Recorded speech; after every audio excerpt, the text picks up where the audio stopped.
The Salzkammergut Lake District in Austria is known as the Devil's Dustbin. At the end of World War II, rumors spread that the Nazis came here to hide Europe's plundered gold.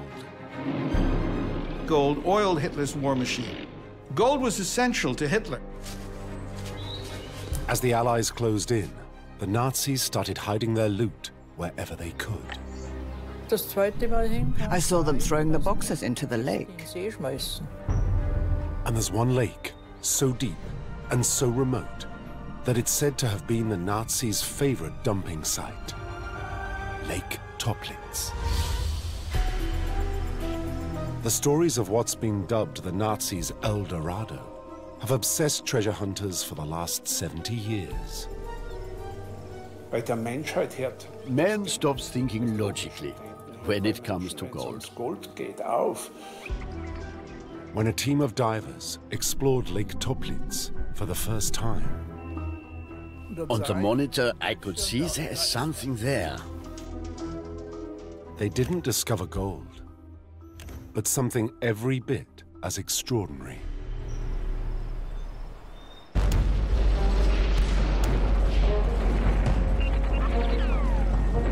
The dying days of World War II. Hitler was in his bunker, unable to accept defeat. But most Nazis knew the game was up. It was time to start hiding evidence of their crimes. A unit of SS officers were instructed to transport boxes to the Salzkammergut Lake District in the Austrian Alps. But their mission ground to a halt. The road didn't go as far as the lake they'd been instructed to reach. They needed alternative transport to get their secret cargo to its destination, Lake Toplitz. Ida Weisenbacher was 21 years old when the SS woke her grandfather demanding assistance. At 5 a.m. they called, and straight away they were at the door, the two SS men. They needed a horse and cart to get to Lake Toplitz. And then my grandfather said, that's not possible. The horses haven't been fed yet. No, they needed the horse and cart. It was really important. You've got to harness the horses.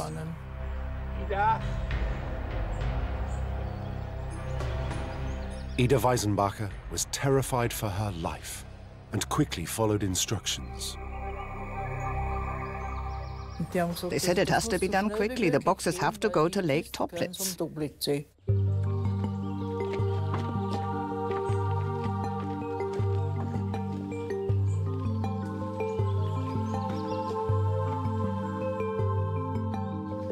But Ida noticed something that puzzled her. The boxes weren't all the same. There were heavy ones and light ones. They were different, big and small. The small ones were heavy, really heavy.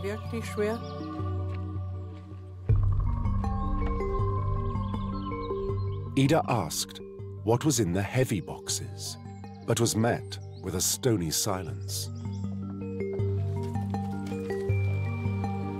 The SS man who came with me didn't give anything away. I asked, where are you from?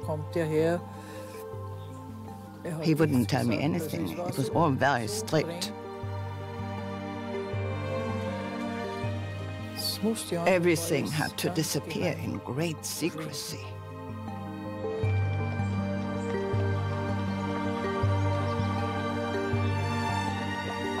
Ida made the journey 3 times, and when they got to the lake the second time, she witnessed something bizarre.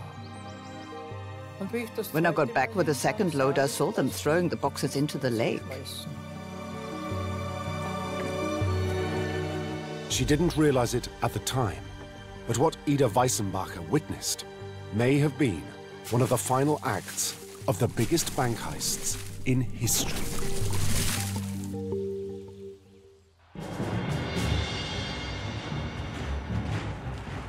The sheer scale of the Nazis' theft of Europe's treasures was astonishing.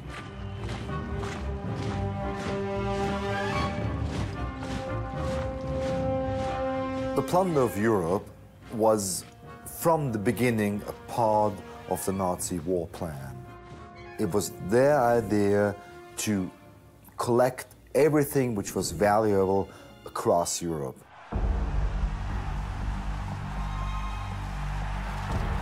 The Nazis plundered the museums and private collections of the newly occupied countries for priceless works of art. Hitler was an art fan, and he was fascinated by art, treasures. He collected things. He tried to get hold of ancient paintings, ancient statues by famous painters, by famous artists.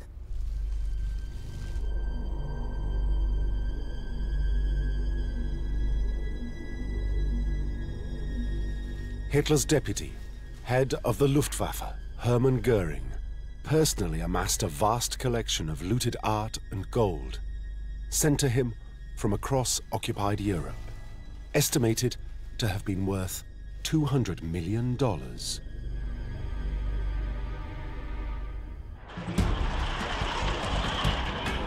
But from the beginning, what the Nazis wanted most of all was gold. Gold bars that could be stored in bank vaults and exchanged for foreign currency whenever it was needed. It started in 1938 with the occupation of Austria. They took the national reserves of Austria the moment they entered Vienna. They continued in Czechoslovakia and went on, because what the Nazis, of course, needed was gold. The Nazis stole $2.5 million worth of gold from Czechoslovakia, $200 million worth of gold from France and Belgium, and later in the war, $30 million from Hungary and $100 million from Italy. The Nazis stole the gold from the gold reserves of the countries that they conquered. Gold was essential to Hitler. Everybody has the mythical idea that Hitler was just, and Germany was rolling in money as it is now. But in fact, Germany didn't have enough food to feed its people. In total, Berlin accumulated $500 million worth of foreign gold, the equivalent of over $36 billion in today's money.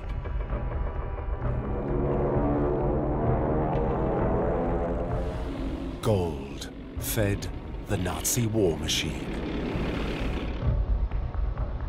They smelted down the gold, they stamped it with fake stamps as if it came from the Prussian mint, and they sent it to Zurich, and the Swiss gave them foreign currency for it.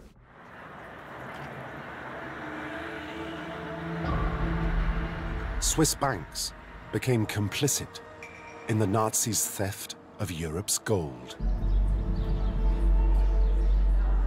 An American investigating group determined that of the $400 million, which is a lot of money then, 50 years ago, of the $400 million that was sent to Switzerland from Germany, 300 million of it was stolen. There is a reason why the Nazis never attacked Switzerland, because it was their banking place. It was their way to shore up their treasures, but it was also their place to do the trade with all sorts of foreign countries. The Americans and the Allies begged the Swiss to stop taking the gold, and they refused. They continued to take gold until 1945, when the Germans had more or less lost the war.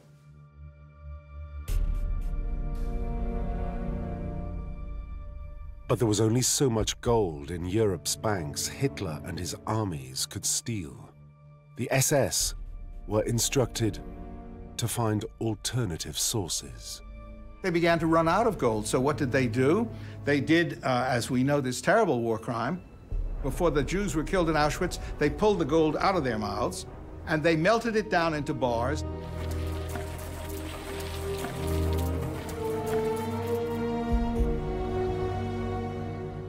The SS stripped concentration camp victims of an estimated $70 million worth of gold teeth and jewelry.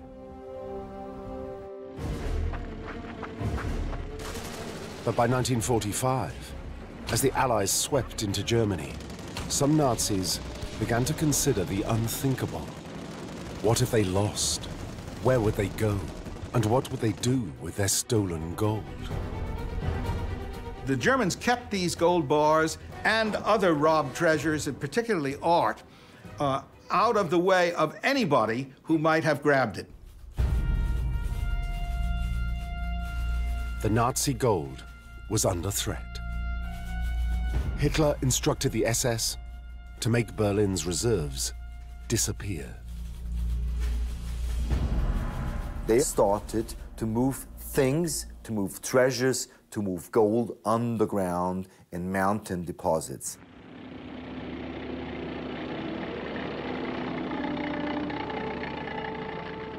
But the Americans got wind of Hitler's orders. On the 4th of April 1945, they entered the German town of Merkers and discovered a vast hoard in an abandoned salt mine. Over 8,000 gold bars, worth $240 million. The 100 tons of gold bullion represents most of Germany's reserve. They couldn't believe their eyes. They were just blinded by the incredible amount of gold just packed away there. Experience the past like never before with History Hit's award-winning original documentaries and ad-free podcasts with our expert historians like Dan Snow, Susanna Lipscomb, Lucy Worsley, Mary Beard, Tristan Hughes and myself, Matt Lewis. Sign up for an exclusive discount using the link in the description and embark on your historical journey from the wonders of ancient Egypt and the life of Anne Boleyn to the rise of Napoleon Bonaparte and the discovery of Shackleton's endurance. Get history wherever, whenever, exclusively on History Hit. It wasn't just gold, but over 1 billion German marks, millions in foreign currency, and 400 tons worth of priceless works of art. But it was only part of the stolen hoard. The Allies knew the Nazis were on the run and looking to hide. One of the best places to do that was Austria, and specifically the mountains of Austria and the Salzkammergut.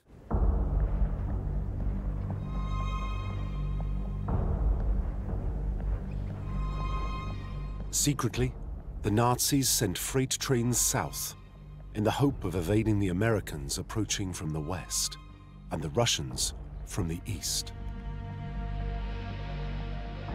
When those trains rolled into the Salzkammergut, they were just packed up to the top with all sorts of treasures, gold, valuables, paintings, all the Nazis finally could get hold of before they had to leave.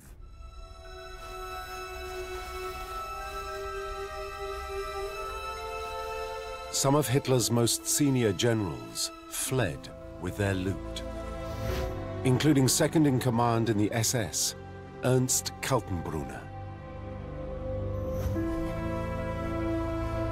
Kaltenbrunner, this high-ranking SS criminal, took the stuff he had collected during the years of his career and brought it back here to the Salzkammergut. Kaltenbrunner took refuge in this house by Lake Toplitz, 16 miles from Lake Toplitz. Kaltenbrunner tried to contact the Americans because he had these plans to make a separate peace with the Americans.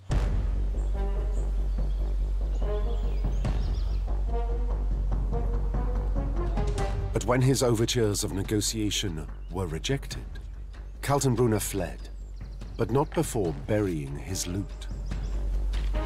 When Kaltenbrunner finally left the Salzkammergut and tried to flee, what he left behind and what was found was gold in his garden. He just simply took cases full of gold and hid them in his garden. And those were dug up in the first weeks after the war.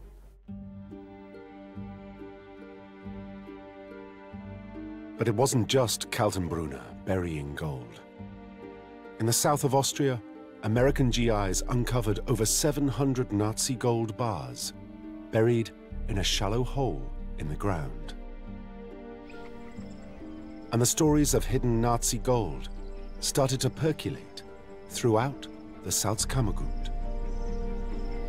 There is eyewitnesses telling you about famous Nazis, just like Heinrich Müller, the head of the Gestapo, coming here in the final days of the war, riding into the Salzkammergut, together with about 15 officers on motor cars with sidecars, and that they were full of cases with valuables and gold.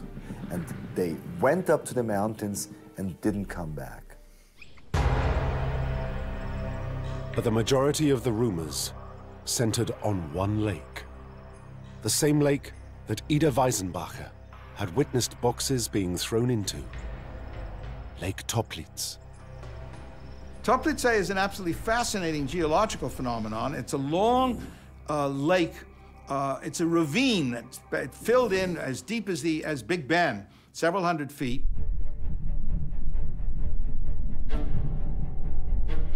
The Nazis knew all about Lake Toplitz. Joseph Goebbels' holiday villa was close by.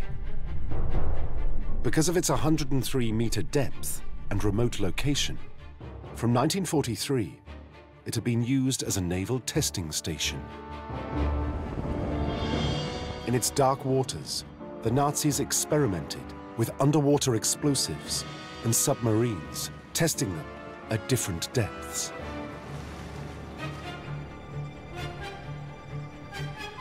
They fired torpedoes from underwater into the lakeside mountain, gouging out large cavities in its canyon walls. The Germans used it to test new submarine missiles. They tested a submarine missile that eventually became the Polaris missile. So there's a lot of junk at the bottom of that lake. Used ammunition, God knows what.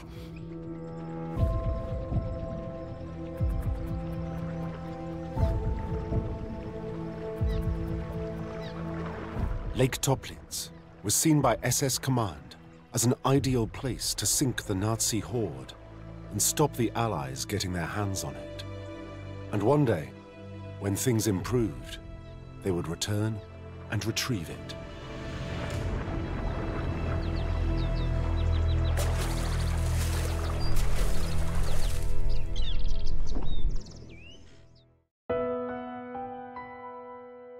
Eyewitness Ida Weisenbacher still lives just a couple of miles from Lake Toplitz and remembers the day the SS arrived. It's the same house she lived in as a young girl when she was ordered to help them transport heavy boxes to the lake. I said, are you crazy? Why would you throw them in the lake? No, they had to go in. There was something that didn't belong here anymore.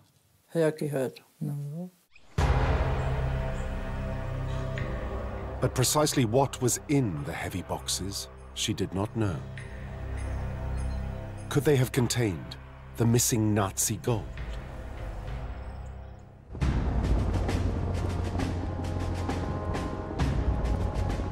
A week after the SS dumped their load into Lake Toplitz, on the 8th of May 1945, the Nazis surrendered.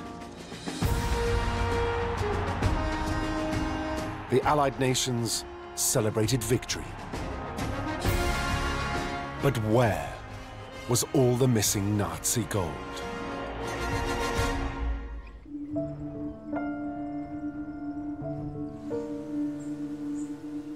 After the war, as the years went by, the stories of what was thrown into Lake Toplitz grew and grew.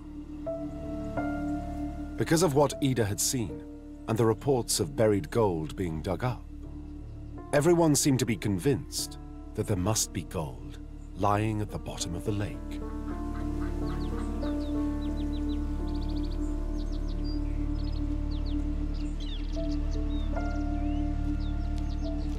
In the 1950s, local boy Gerhard Zauner grew up on the stories of buried treasure in Toplitz. As children, we discovered a lot of things that were thrown into the lake after the war. I went to these places hundreds of times, and with your fingers, you go through the silt. Over here, one Nazi bigwig lived, and over there another, and in the lakes they lived next to, you could find things.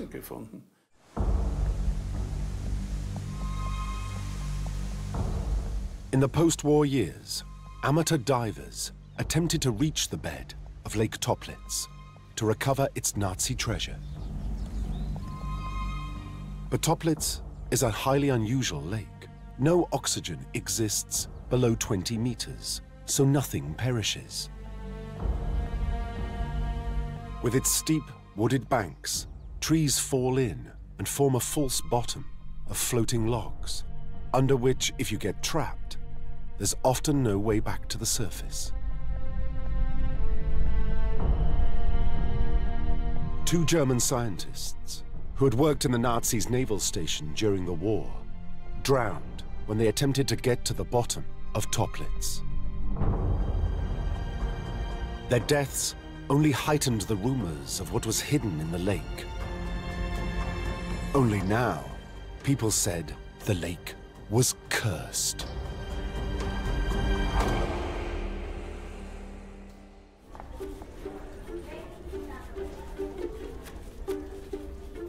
In the late 1950s, the stories of gold dumped into Lake Toplitz proved irresistible to one journalist. Working at Germany's biggest-selling magazine, Der Stern, investigative reporter Wolfgang Loerde had reached the top of his profession. In those days, you always had to be there first and come back with a picture and a story for the magazine. And it was tough having to be the first all the time. It wears you out. I even had a plane at my disposal. Loerde painstakingly pieced together the story of what happened at Lake Toplitz, collating information gleaned from Nazi documents, local rumors, and even the confessions of former Nazi generals in South America. At first, I didn't know anything about the gold. I only stumbled upon it when I did some research afterwards into how things had happened.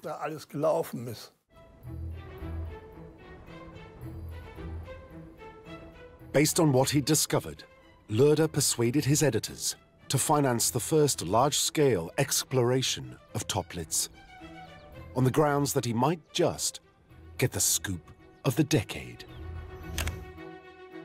And it helped that Wolfgang Loerde wasn't just a journalist. I was in the Navy. I was a naval officer during the war. So I know how to operate underwater.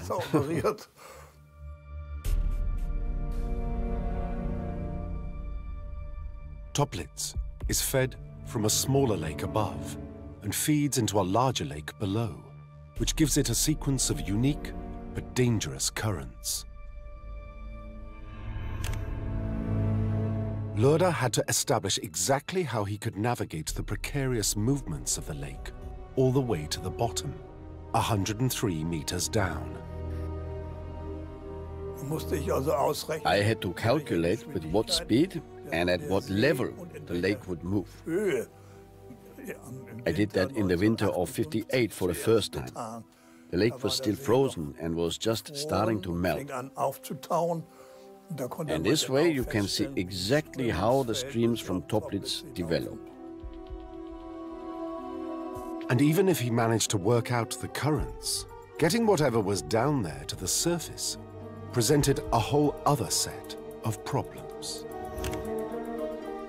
Loerder adapted technology he had used in the Marines. I did the calculations, and then we built ourselves a claw gripper. We had built the gripper in such a way that it opens when it goes down. And then a rope had to be pulled, so it closes when it is down. And when it was closed, we would pull the box up.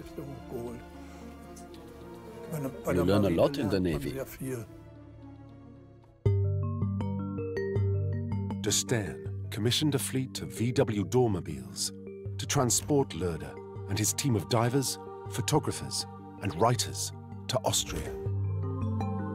But it was very much Loerder's story. He would lead the exploration and write daily reports as he went. Loerder attached to the claw gripper lights and a camera, which would relay pictures to the crew on the surface.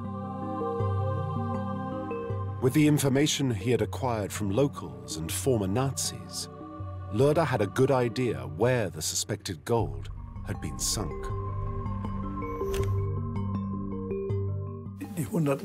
Using my calculations, we eased down the claw gripper, down to the 100 meters depth of the lake.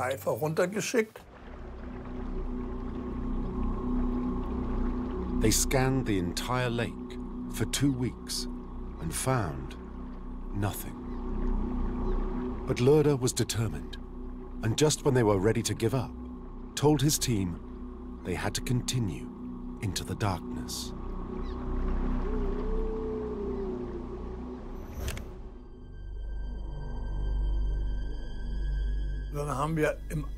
We searched some more at night, with the camera on the bed of the lake. In the beginning, we didn't find anything.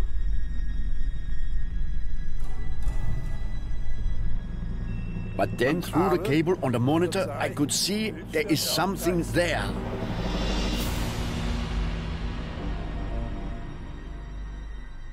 At about 11 at night, we saw a box.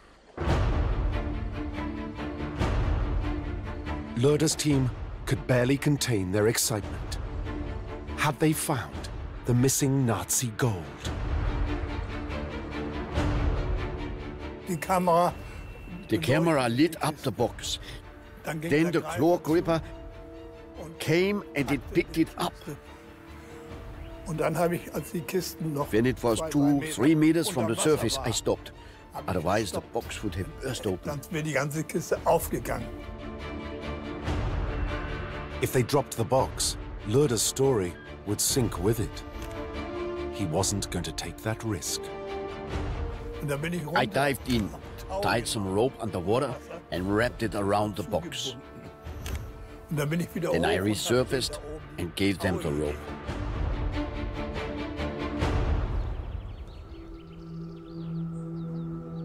But when they brought the box to the surface, no one was sure what was inside. The next morning, the world's media waited with bated breath. Amongst the crowd was local boy Gerhard Zauner, who still remembers the day that changed his life. For us it was sensational. We all went to Lake Toplitz with our parents to witness the salvation of this treasure. This was a big motivation for me. I had to get down there. But it wasn't just Zauner and his family who were on tenterhooks to see what was in Loerder's recovered box. The police came and the public. 80 or 90 people. It was a scrum. Then we pulled the box up. The box burst open. But there wasn't any gold in there.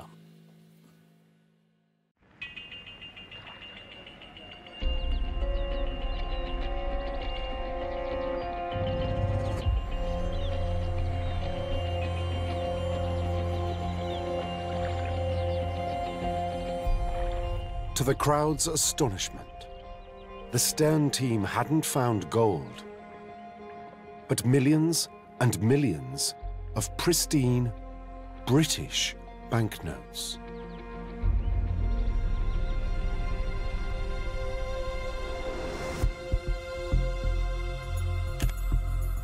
We brought them up, and after 16 or 17 boxes, we thought, this is nonsense. We leave them all down there and tear the lids open underwater, and then we can see if it is gold or... But they were just notes.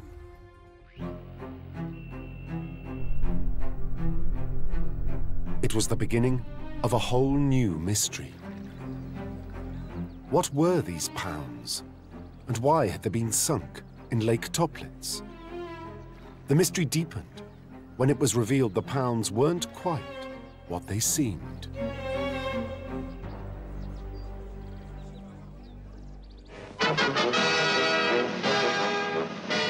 Lake Toplitz in Austria, and the end of a long search which for years puzzled Scotland Yard and the international police.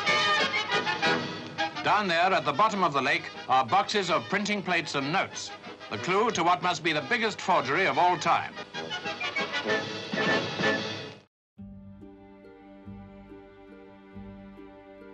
What Loerder and his De Stern team had discovered wasn't gold, but 73 million pounds worth of perfectly forged banknotes. The equivalent of almost £3 billion in today's money. Just why they were there, nobody knew. But unraveling the mystery of the counterfeit pounds would make Wolfgang Loerder's name. Loerder was consumed by this the way almost anybody who gets involved with it does. It was a tremendous sensation. He got a lot of publicity and a lot of very good stories.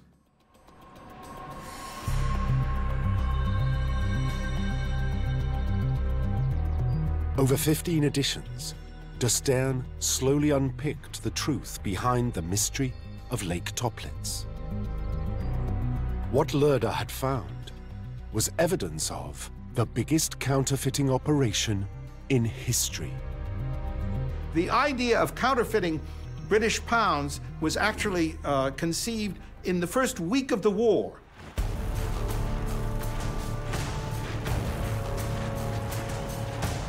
The Nazis' plan was to destabilize the pound as the world's reserve currency and bring the British Empire to its knees. Great Britain would be subsumed into the 1,000-year Reich. The Bank of England was convinced its banknotes were unforgeable.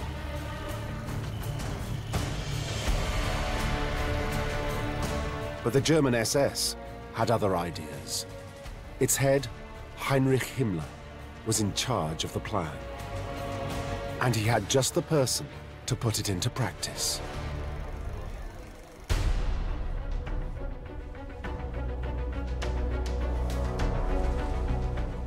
An SS officer with a background in engineering and a speciality in forging passports had come to Himmler's attention. His name was Bernhard Kruger. Himmler told Kruger he would even name the operation after him, Operation Bernhard. It was an offer Kruger couldn't refuse. Kruger was instructed by Himmler to use Jewish counterfeiters and artists to make his pounds.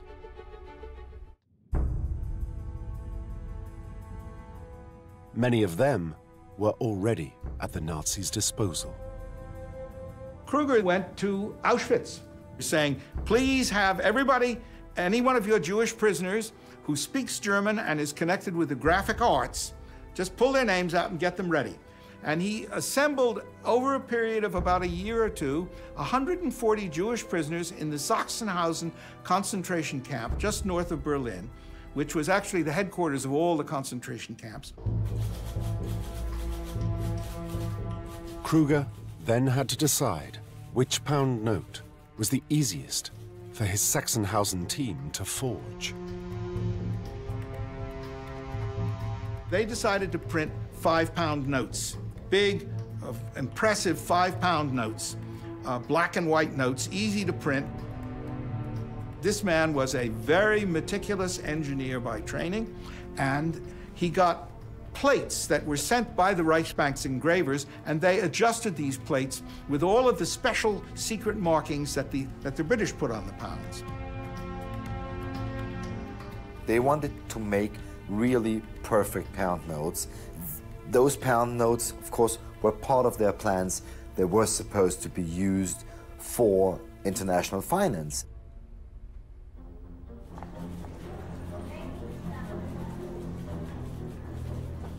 Wolfgang Loeder's De Stern articles revealed that in September 1942, the first Sachsenhausen-produced forged pounds had made their way into circulation over the Channel. They were technically brilliant, almost undetectable. The Bank of England declared them the most dangerous forgeries they'd ever seen.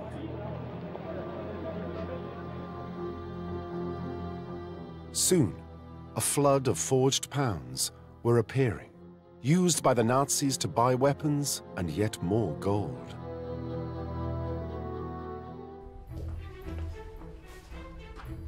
The Nazi plan was working.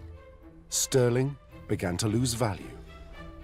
But Himmler and the SS had bigger ideas.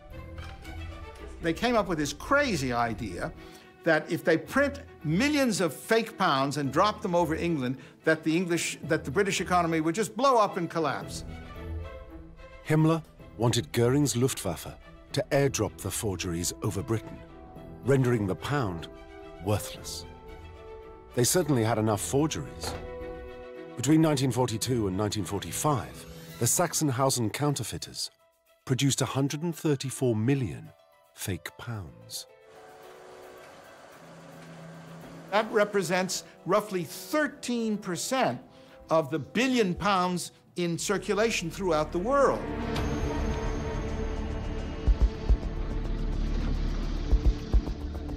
The pound was becoming a suspect currency.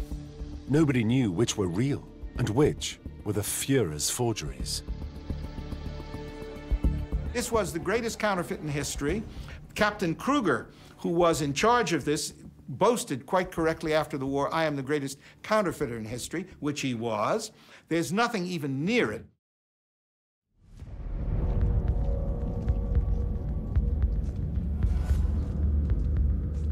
But Himmler's idea of a huge airdrop was never realized. The Germans were losing the war. The Luftwaffe simply didn't have enough planes to put the idea into practice.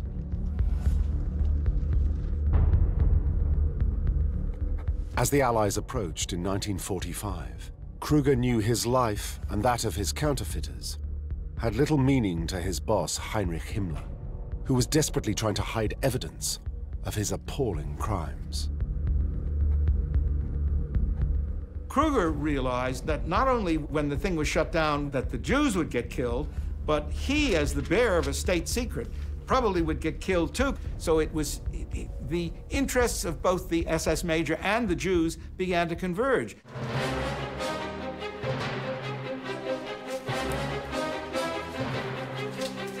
Kruger ordered his men to escape and burn all the evidence of his extraordinary counterfeiting operation. The trouble was, burning millions of pounds was more difficult than Kruger realized. Why didn't they just destroy them? The point is, they did try to destroy a number of them. They had orders to burn them and leave not a trace of any pound in the ashes. And they buried the ashes.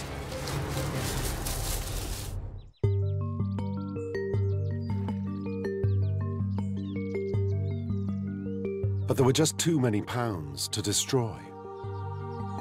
So Kruger sent a unit with forgeries boxed in weighted, waterproof crates, each weighing 200 pounds, to the Salzkammergut.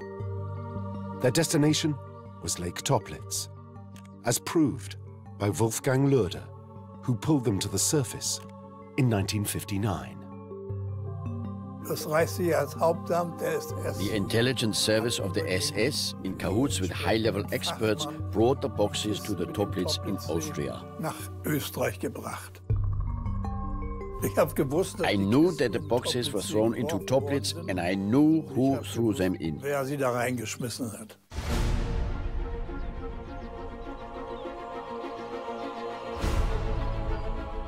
Loerder revealed that the SS unit were told very specifically to attempt to find a way of retrieving the boxes after the war.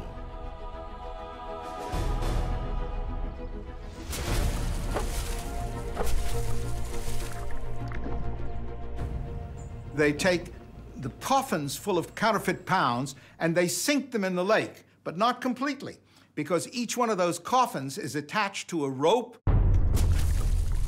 Und dann wurden diese Kisten These boxes were tied up to wooden floats with a rope and thrown into the water. und ins Wasser geschmissen. Und ein Bild ist auch da. And in one of the pictures, a little boy, my son, is pulling the float with a rope attached to it.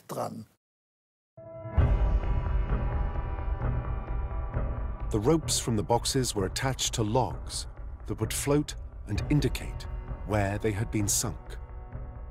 That way, the SS believed they would one day return and reclaim their sunken loot.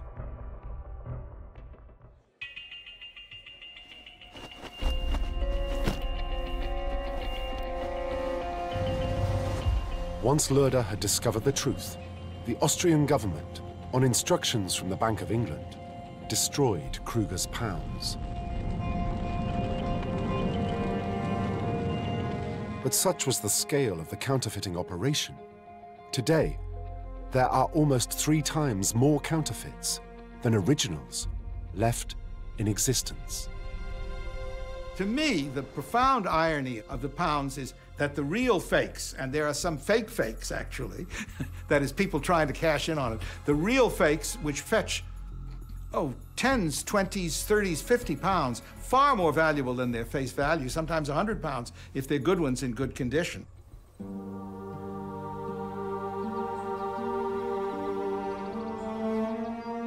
But had Wolfgang Loerder unraveled the mystery of Lake Toplitz once and for all? Were the stories of sunken gold just stories after all? Questions remained.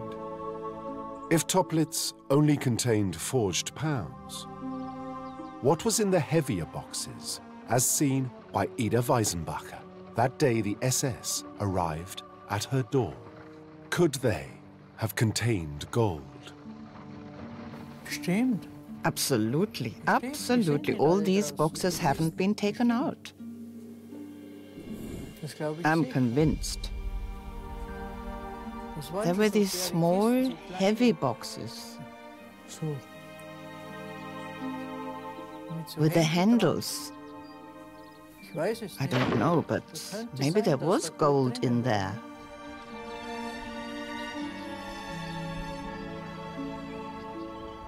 The gold must be really deep down. It's not such a far-fetched idea. Even the man who found the forged pounds in Lake Toplitz is convinced another unit of SS officers were responsible for the disposal of Nazi gold. There was a different group that transported boxes with gold to Austria. There are probably gold boxes down there. They're still there. The place can still be found today. I can even show you on a photo. Loerder's convinced this photograph, taken by a naval officer at the time, shows pounds being thrown into the lake in the foreground, but gold being sunk in the back.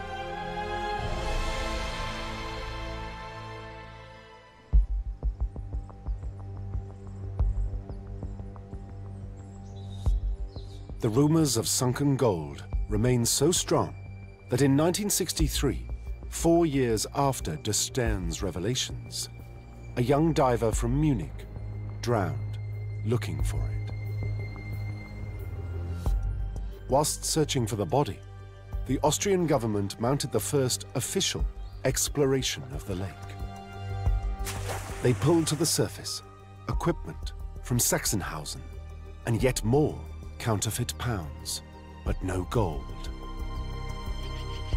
After that, the authorities introduced a ban on all underwater explorations of Toplitz, which still exists today.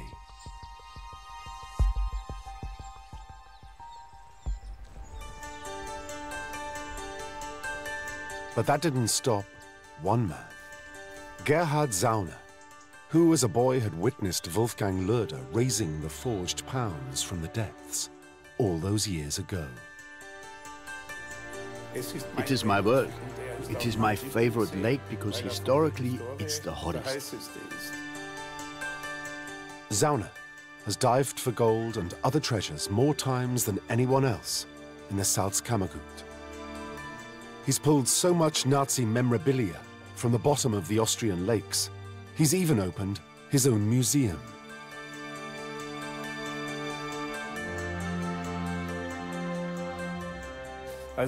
We've had bayonets, rifles, handguns, hypodermic needles, 3 big round mines. One of them is in the restaurant at Toplitz. But Zauner never discovered gold until 1987.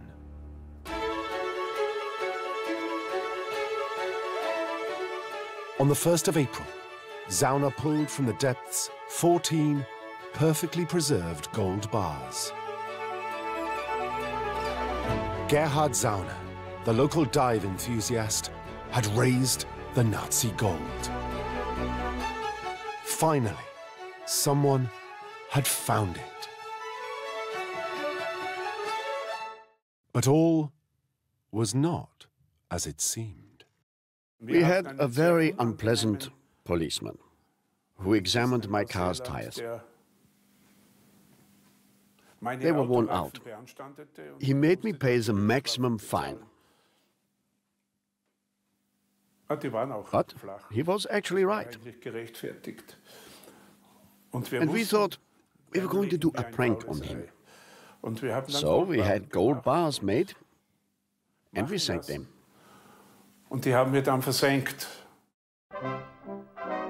It was all just an April Fool's joke by Zauner to get back at his local policeman.